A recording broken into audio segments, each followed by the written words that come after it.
Brings up Kristen Davis and Harley. This is their first event ever.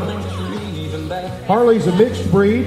They're out of Monroe, North Carolina. The last jump was 21 foot 9 inches. Dog has a tennis ball obsession or a racquetball obsession. I can't tell what that is. Looks like a racquetball.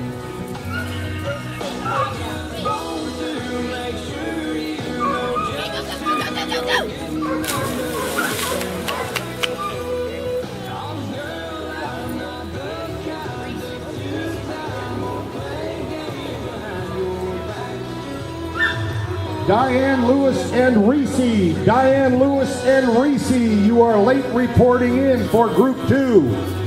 I'm going to have to tell Jay Harris on you.